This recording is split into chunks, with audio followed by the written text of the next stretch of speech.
वालेकुम स्टूडेंट्स। आज का जो हमारा टॉपिक है that is a Dalton's law of partial pressure और ये आपके पास बहुत इंपॉर्टेंट टॉपिक है अकॉर्डिंग टू एक्सटेंसिव क्वेश्चन। अगर आप इस टॉपिक को देखते हैं तो ये एज अ एक्सटेंसिव और इसकी एप्लीकेशन जो आती हैं वो ऑलमोस्ट हर साल, अगर हम एनुअल एग्जाम्स के अकॉर्डिंग देखते हैं तो शॉर्ट क्वेश्चन में आती हैं। इसके अलावा ये एज अ एक्सटेंसिव क्वेश्चन भी बहुत इंपॉर्टेंट है। तो इस लेक्चर को आपने बहुत गौर से सुनना है और बहुत ईजी कॉन्सेप्ट है इसका। अच्छा जी, Dalton's law of partial pressure. Partial pressure, first of all हमें ये जानना है, यहाँ पे हमारे पास दो चीजें हैं। पहले तो हमने डाल्टन लॉ को स्टडी करना है कि ये लॉ क्या था, और उसके बाद हमने ये टर्म देखनी है कि what is mean by partial pressure. क्योंकि स्टूडेंट ऑलमोस्ट प्रेशर से तो फेमिलियर हैं कि प्रेशर क्या होता है, force per unit area is called pressure. लेकिन पार्शियल प्रेशर की टर्म से आज हम इंट्रोडक्शन करेंगे। तो फर्स्ट ऑफ ऑल हम स्टार्ट करते हैं डाल्टन्स लॉ। अब डाल्टन्स लॉ क्या कहता है कि जस्ट सपोज, पहले मैं अगर इसको डिफाइन करूं, when a mixture of when we have a mixture of the non reacting gases, कि हम डाल्टन्स लॉ को एक्सप्लेन कर रहे हैं कि अगर हमारे पास एक मिक्सचर होता है नॉन रिएक्टिंग गैसेस का। अब नॉन रिएक्टिंग गैसेस का मतलब क्या है कि वो गैसेस आपस में बिल्कुल रिएक्ट नहीं करेंगी। कि अगर हम यहाँ पे मेंशन कर दें not react with each other, मतलब ये एक दूसरे के लिए क्या है, ये बिल्कुल इनर्ट है। ठीक है, तो यहाँ पे हमने लिख लिया कि when we have a mixture of the non reacting gases, जैसे जस्ट लाइक मैं यहाँ पे एक बॉक्स बनाऊंगी और उसको मेंशन करती हूँ कि जस्ट सपोज हमारे पास ये एक वैसल है। ठीक है, इस वैसल में हमारे पास तीन गैसेज हैं। हम हर गैस को एक जस्ट सपोज के एक अलग कलर से मेंशन करते हैं। ये गैस 1 है, ठीक है, और यहाँ पे हमारे पास क्या है, कोई एक दूसरी गैस है जिसको हम गैस नंबर 2 कह सकते हैं, और कोई एक तीसरी गैस है जिसको हम क्या कह सकते हैं, ये हमारे पास गैस है 3। हमारे पास अब इन तीनों गैसेस का एक मिक्सचर है। ठीक है, गैस नंबर 1 2, और अगर जो हम देखते हैं गैस नंबर 1 के मॉलिक्यूल्स भी कुछ प्रेशर एक्सर्ट कर रहे होंगे, जिसको हम मेंशन कर सकते हैं कि जस्ट सपोज कि ये गैस 1 है तो इसको हम कह देते हैं प्रेशर P1। कि गैस 1 के मॉलिक्यूल्स भी प्रेशर एक्सर्ट कर रहे होंगे, गैस 2 के मॉलिक्यूल्स भी प्रेशर एक्सर्ट कर रहे होंगे, एंड सो ऑन। जो हमारे पास गैस 3 है उसके मॉलिक्यूल्स भी कुछ प्रेशर एक्सर्ट कर रहे होंगे। तो इसका मतलब है कि पूरे वेसल का जो टोटल प्रेशर होगा, मतलब हम यहाँ पे मेंशन करें कि जो टोटल प्रेशर होगा वो किसके इक्वल होगा, वो P1, P2 और P3। मतलब इन तीनों गैसेस के प्रेशर को जब हम सम अप करेंगे तो सम अप करने से जो प्रेशर आएगा वो क्या आएगा, वो टोटल प्रेशर आएगा इन सारी गैसेस का। मतलब ये हमारे पास क्या प्रेशर होगा, this one is a pressure of mixture of gases. ये हमारे पास गैसेस के मिक्सचर का प्रेशर है, और ये जो हमारे पास प्रेशर है ये इंडिविजुअल गैस, इंडिविजुअल मतलब कि हर सिंगल गैस का जो प्रेशर होगा। ठीक है, अब एक चीज मैं यहाँ पे साथ एक्सप्लेन करती जाऊं कि प्रेशर असल में होता क्या है। प्रेशर तब क्रिएट होता है कि जब जस्ट सपोज मैं यहाँ पे थोड़ा सा मेंशन कर दूं, क्योंकि ये एक छोटी सी चीज है, रिमाइंड करवा दूंगा दोबारा। प्रेशर कब एग्जर्ट होता है कि ये जस्ट सपोज गैस के मॉलिक्यूल्स हैं, जब गैस के मॉलिक्यूल्स आपस में कोलाइड करते हैं। कोलाइड मीन जब आपस में टकराते हैं या वेसल की दीवारों से टकराते हैं, तो जब वो टकराते हैं तो एक प्रेशर एग्जर्ट करते हैं, एक दबाव डालते हैं। तो इनकी कोलिजन की वजह से जो दबाव डलता है उसको हम क्या नाम देते हैं, प्रेशर का नाम देते हैं। तो जो तीन गैसेस हैं तीनों अपनी तौर पे अलग-अलग कोलाइड करेंगी। जब वो सेपरेटली कोलाइड करेंगी तो ऑब्वियस सी बात है वो प्रेशर भी एग्जर्ट करेंगी। ठीक है, तो यहाँ पे हमारे पास अगर हम डिफाइन करते हैं कि when we have a mixture of the non reacting gases, तो अगर हमारे पास गैसेस का एक नॉन रिएक्टिंग गैसेस का मिक्सचर है तो पूरे वेसल का जो टोटल प्रेशर होगा वो किसके इक्वल होगा, वो इंडिविजुअल पार्शियल प्रेशर के इक्वल होगा। तो एक प्रॉपर स्टेटमेंट हमारे पास क्या आती है इसकी, डाल्टन्स लॉ की प्रॉपर स्टेटमेंट ये आएगी हमारे पास, the total pressure exerted by a mixture of non reacting gases, कि नॉन रिएक्टिंग गैसेस का जो टोटल प्रेशर होता है is equal to the sum of partial pressure of all the gases present in a mixture। ठीक है, तो ये मैंने एक बिल्कुल सिंपल तरीके से आपको डिफाइन कर दिया है कि जो टोटल प्रेशर होता है वो किसके इक्वल होता है, वो इंडिविजुअल पार्शियल प्रेशर के इक्वल होता है।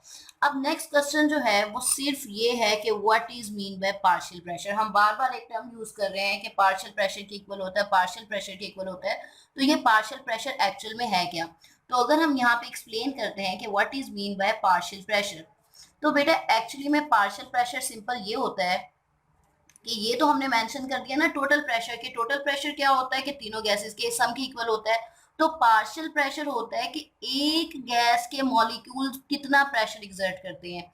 तो सिंपली हम इसको इस तरह से डिफाइन कर सकते हैं, pressure exerted bye a individual. Individual का मतलब क्या होता है कि इंडिविजुअल का मतलब होता है इंफरादी, के मतलब कोई एक single gas. Pressure exerted bye a individual gas in a gaseous mixture, कि गैसियस मिक्सचर में एक गैस जो प्रेशर एक्सर्ट करेगी उसको हम क्या नाम देते हैं, पार्शियल प्रेशर। पार्शियल असल में कहते किसे हैं, पार्शियल कहते हैं इनकम्प्लीट, या हम कह सकते हैं कि पार्शियल का मतलब क्या होता है, हाफ। अब हाफ प्रेशर है तो क्लियर सी बात है कि ये सारे हाफ प्रेशर इकट्ठे होंगे तो वो एक टोटल प्रेशर बनाएंगे।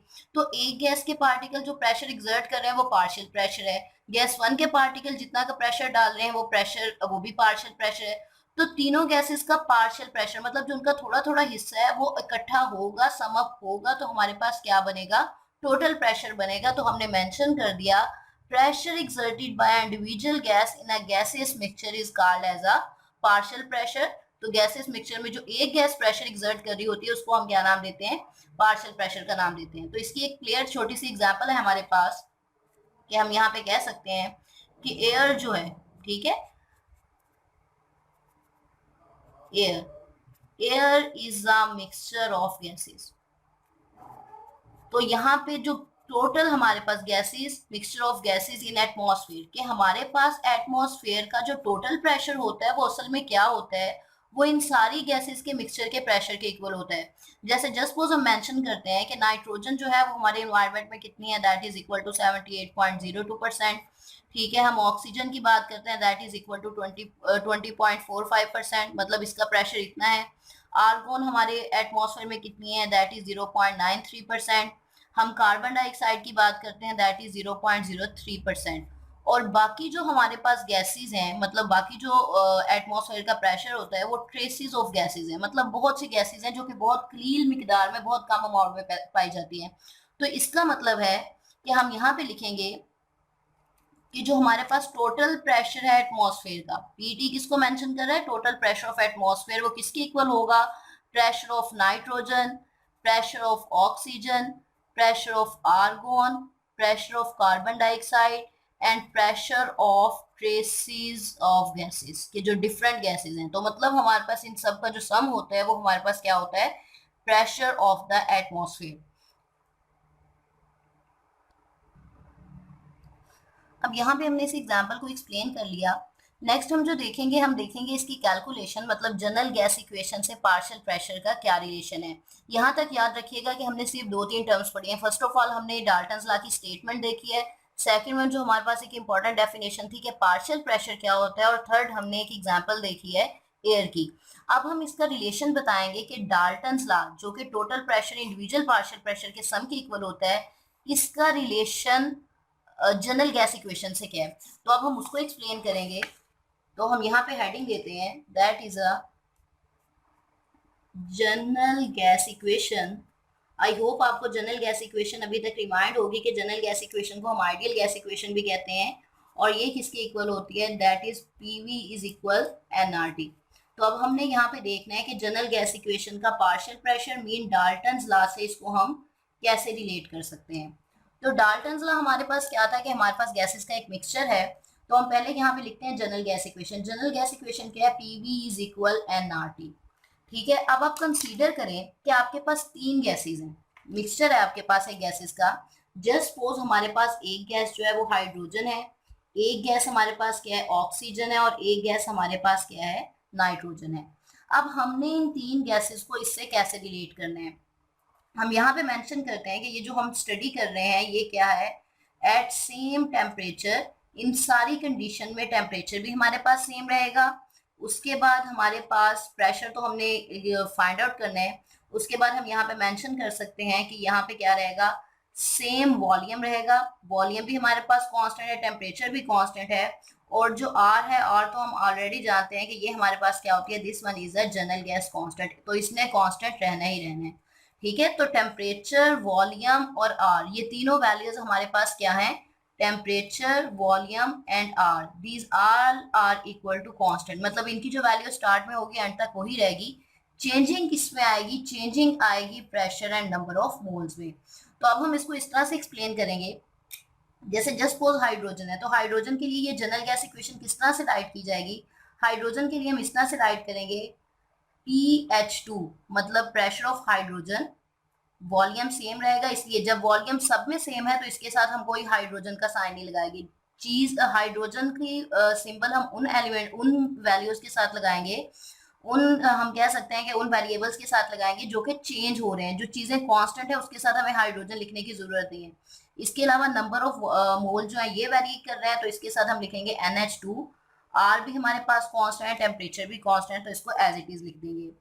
ऑक्सीजन की बात करते हैं, तो ऑक्सीजन के लिए कैसे लिखा जाएगा, PO2, pressure of oxygen, volume इसका भी कांस्टेंट है, सेम है, number of moles of oxygen RT, क्योंकि ये तीनों चीजें हमारे पास क्या है, कांस्टेंट है।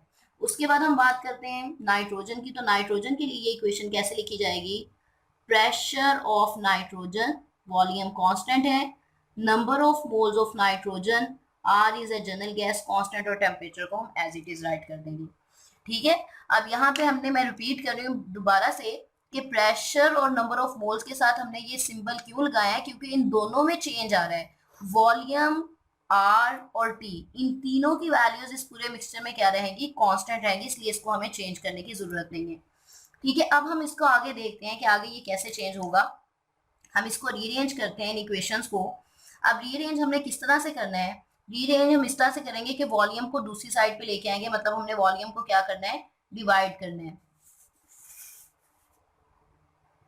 अच्छा जी, तो ये इक्वेशन इस तरह से लिखी जाएगी, PH2 प्रेशर ऑफ हाइड्रोजन, दूसरी साइड पे हमारे पास क्या था, NH2RT, तो ये जो वॉल्यूम है ये इसकी डिवीजन में आ जाएगा, इसको हम इस तरह से मेंशन कर देंगे। ठीक है, सेम हम इसी तरह ऑक्सीजन के लिए राइट करते हैं, pressure of oxygen is equal to number of moles of oxygen RT, और इसको हम किस तरह से, मतलब यहाँ पे मल्टीप्लीकेशन में था तो इस साइड पे आके क्या हो जाएगा, ये डिवीजन में आ जाएगा। सेम इसी तरह नाइट्रोजन के लिए हम ये इक्वेशन कैसे रीअरेंज करेंगे, pressure of nitrogen, number of moles of nitrogen RT divided by V। अब हम इसके नेक्स्ट स्टेप पे आते हैं। हम ऑलरेडी जानते हैं, हमने यहाँ पे मेंशन किया था, टेम्परेचर, वॉल्यूम और R ये तीनों कांस्टेंट है। जब ये तीनों चीजें कांस्टेंट है तो हम इसको प्रोपोर्शनैलिटी कांस्टेंट के तौर पे लिख सकते हैं। तो हम इसको किस तरह से राइट करेंगे, मतलब ये चीज याद रखें आप कि हमारे पास ये वाली जो तीन चीजें हैं ये क्या हैं, इन तीनों इक्वेशंस में कांस्टेंट है। तो जब ये कांस्टेंट है तो इसको हम किससे इंटरचेंज कर देंगे, इसको हम प्रोपोर्शनैलिटी कांस्टेंट से इंटरचेंज कर सकते हैं। मतलब हम ऐसे लिख सकते हैं, प्रेशर ऑफ हाइड्रोजन, इसकी जगह पे हमने क्या राइट किया, proportionality constant, number of moles of hydrogen. तो ये हमारे पास, अगर आपको थोड़ा सा याद हो, तो ये रिलेशन मेंशन कर रहा है कि प्रेशर किसके इक्वल होता है, नंबर ऑफ मोल्स के मतलब अगर हमारे पास गैस की क्वांटिटी ज्यादा है, कोलिजन ज्यादा होगा, और जितना ज्यादा कोलिजन होगा उतना ही ज्यादा क्या होगा, प्रेशर एक्सर्ट होगा। ये मैं आपको दोबारा एक ट्रेंड बताती हूँ। अब इधर भी ये चीजें किसके इक्वल आगे, कांस्टेंट, तो pressure of oxygen is directly proportional to number of moles of oxygen, and same pressure of nitrogen is directly proportional to number of moles of nitrogen। ठीक है, अब यहाँ पे मैं आपको थोड़ा सा मेंशन करने लगी थी कि ये क्या होता है असल में, कि प्रेशर और नंबर ऑफ मोल्स का डायरेक्ट रिलेशन कैसे होता है। मैंने आपको पीछे भी मेंशन किया था कि प्रेशर किस वजह से होता है, प्रेशर एक्सर्ट होता है due to collision, due to collision of gaseous molecules, कि जब गैसेस मॉलिक्यूल्स आपस में कोलाइड करते हैं तो उनकी वजह से क्या होता है, प्रेशर एक्सर्ट होता है। तो अब एक चीज क्लियरली मेंशन हो रही है, अगर गैस की क्वांटिटी ज्यादा है, गैस क्वांटिटी क्या है, हाई है, ठीक है, अगर गैस की मिकदार ज्यादा होगी तो जाहिर सी बात है, गैस की मिकदार ज्यादा है तो कोलिजन भी ज्यादा होगी, और अगर कोलिजन ज्यादा है तो प्रेशर भी क्या होगा, ज्यादा एक्सर्ट। कि अगर ये हमारे पास एक वेसल है तो उसमें बहुत से नंबर ऑफ मॉलिक्यूल्स हैं, ठीक है। अब जितने ज्यादा नंबर ऑफ मॉलिक्यूल्स है उतना ज्यादा वो आपस में कोलाइड करेंगे, जितना ज्यादा कोलाइड करेंगे उतना ही प्रेशर होगा। और एक वेसल हमारे पास है जिसमें चंद एक नंबर ऑफ मॉलिक्यूल्स हैं, जितने कम नंबर ऑफ मॉलिक्यूल्स होंगे उतना कोलिजन कम होगा और उतना प्रेशर क्या होगा, लेस एक्सर्ट होगा। तो ये रिलेशन मेंशन करता है that pressure is directly proportional to the number of moles, कि जितने ज्यादा नंबर ऑफ मोल्स होंगे उतना ही क्या होगा, हमारे पास प्रेशर होगा। अब हम इसको रिलेट कर रहे हैं जनरल गैस इक्वेशन के साथ, मतलब ये हमने जनरल गैस इक्वेशन का रिलेशन मेंशन कर दिया कि जनरल गैस इक्वेशन में हमने इस मिक्सचर की वैल्यूज को पुट कर दिया। अब नेक्स्ट स्टेप हमारे पास क्या है, अकॉर्डिंग टू डाल्टन्स लॉ। ये तो था हमारे पास जनरल गैस इक्वेशन। अब डाल्टन्स लॉ क्या कहता है, अकॉर्डिंग टू, अगर हम यहाँ पे मेंशन करते हैं according to Dalton's law, Dalton law हमें मेंशन करता है that total pressure is equal to the, कि अगर हम इन्हीं गैसेस को मेंशन करें, pressure of hydrogen, pressure of oxygen and pressure of nitrogen, कि टोटल मिक्सचर का जो प्रेशर होता है वो हाइड्रोजन ऑक्सीजन नाइट्रोजन, मतलब उन्होंने यहाँ पे मेंशन किया है कि जो हमारे पास वेसल है उसमें हाइड्रोजन है, ऑक्सीजन है और नाइट्रोजन है, तो इसका मतलब इस पूरे वेसल का जो प्रेशर होगा वो हाइड्रोजन ऑक्सीजन और नाइट्रोजन के इक्वल होगा। तो अब हमने सिंपल क्या करना है, इस इक्वेशन में PH2 की जगह हमने ये वैल्यू पुट कर देनी है, इसको अगर हम इक्वेशन नंबर 1 का नाम दे दें, PO2 की जगह हमने ये वैल्यू पुट कर देनी है और प्रेशर ऑफ नाइट्रोजन की जगह हम ये वैल्यू पुट कर देंगे, ठीक है। अब यहाँ पे देखें जरा, हम इधर वैल्यूज पुट करते हैं, इस साइड पे लिखेंगे टोटल प्रेशर PH2। आप इस रिलेशन में आ जाएं, PH2 मतलब मैं यहाँ पे मेंशन कर देती हूँ कि हमने इस पूरी टर्म को PH2 के वैल्यूज को हमने यहाँ पे क्या कर देना है, इधर पुट कर देना है डाल्टन्स लॉ में। PH2 किसकी इक्वल है, that is equal to NH2RT/V plus PO2 किसके इक्वल है, NO2RT/V, PN2 किसके इक्वल है, NN2 number of moles of nitrogen RT/V, ठीक है। अब आपको नजर आ रहा है कि इन तीनों में RT/V ये तीनों चीजें क्या आ रही हैं, कॉमन आ रही हैं। तो हम RT/V को यहाँ पे क्या ले लेंगे, यहाँ पे हम कॉमन ले लेंगे, तो ये हमारे पास इक्वेशन क्या बन जाएगी, ये कुछ इस तरह से राइट करेंगे हम, total pressure is equal to NH2 को हम यहाँ पे लिख लेते हैं NH2 plus NO2 plus NN2, और इन सब में से जो हमारे पास कॉमन टर्म्स आ रही हैं वो कौन सी आ रही हैं, RT/V। अब RT/V चूंकि कांस्टेंट है, पहले मैं यहाँ पे रिपीट कर दूं, ये number of moles of hydrogen oxygen और N2, इसको हम लिख सकते हैं साइड पे, हम अगर मेंशन करें तो इसको हम ऐसे राइट कर सकते हैं कि NT क्या होगा, टोटल नंबर ऑफ मोल्स, और टोटल नंबर ऑफ मोल्स किसके इक्वल होंगे, हाइड्रोजन ऑक्सीजन और नाइट्रोजन। जाहिर सी बात है कि मतलब ये जो टोटल गैसेस है उनकी जो टोटल वेसल के नंबर ऑफ मोल्स होंगे वो किसके इक्वल होंगे, इन तीनों गैसेस के नंबर ऑफ मोल्स के सम के इक्वल होंगे। तो हम अगर चाहें तो इस टर्म की जगह इसको रिप्लेस कर सकते हैं that total pressure is equal to total number of moles, और साथ में हमने क्या मेंशन कर दिया, RT/V। और आपको जैसे ऊपर मेंशन किया था RT और V तीनों कांस्टेंट है, तो इसको हम प्रोपोर्शनैलिटी कांस्टेंट से रिप्लेस कर सकते हैं। मींस हम इसको ऐसे राइट करेंगे, that is PT is directly proportional to NT, means के टोटल प्रेशर जो होता है वो टोटल नंबर ऑफ मोल्स के इक्वल होता है। ये मैं ऑलरेडी आपको समझा चुकी हूँ कि जितने नंबर ऑफ मोल्स होंगे उतनी कोलिजन होगी और उतना ही क्या होगा, प्रेशर। तो इट्स मीन कि एक वेसल में जितनी गैसेस हैं उन सबका प्रेशर एक्सर्ट होगा, तो उन सबका जो प्रेशर होगा वो एक टोटल पार्शियल प्रेशर के इक्वल होगा। मतलब हम ये नहीं कह सकते कि एक पूरे वेसल में जो प्रेशर है वो या तो सिर्फ हाइड्रोजन की वजह से या ऑक्सीजन। असल में क्या है, ये तीनों गैसेस जो है आपस में नॉन रिएक्टिंग है। मतलब कंडीशन भी हमारे पास यही है कि अगर हमारे पास एक मिक्सचर है किसका, नॉन रिएक्टिंग गैसेस का, हम रिएक्टिंग गैसेस के लिए ये कंडीशन नहीं सपोज कर सकते। हम कह रहे हैं कि अगर मिक्सचर है नॉन रिएक्टिंग गैसेस का, तो उन गैसेस में तीनों गैसेस का जो इंडिविजुअल पार्शियल प्रेशर होगा उनको सम करने से हमारे पास क्या बनेगा, हमारे पास टोटल प्रेशर बनेगा। हमने इसकी इस लेक्चर में इसकी स्टेटमेंट देखी, इसके बाद हमने पार्शियल प्रेशर की टर्म को मेंशन किया, एक एग्जांपल देखी है मिक्सचर की, देन हमने जनरल गैस इक्वेशन और पार्शियल प्रेशर को पूरी तरह रिलेट किया। पहले जनरल गैस इक्वेशन राइट की और तीनों गैसेस के मिक्सचर के लिए इसको पूरी तरह प्रूफ किया। देन हमने इनकी वैल्यूज को, जनरल गैस इक्वेशन की वैल्यू को रिलेट किया किससे, डाल्टन्स लॉ से। हमने डाल्टन्स लॉ की फॉर्मूला में उसको पुट करके, तो जो हमारे पास रिलेशन आ रहा है वो क्या आ रहा है, PT directly proportional to NT, और इसको हम सिंपली ऐसे भी लिख सकते हैं या हम ऐसे भी लिख सकते हैं, मतलब हम प्रोपोर्शनल की टर्म अगर ना मेंशन करें तो हम लिख सकते हैं PT is equal NTRT over V। ठीक है, ये टोटल प्रेशर जो होता है वो किसके इक्वल होता है, टोटल नंबर ऑफ मोल्स के इक्वल। तो बेटा आई होप यहाँ तक आपको ये सारे जो स्टेटमेंट है या इसकी डाल्टन्स लॉ की समझ आ चुकी होगी। अगर इस टॉपिक से रिलेटेड आपका कोई भी क्वेश्चन हो तो आप पूछ सकते हैं कमेंट्स में आके।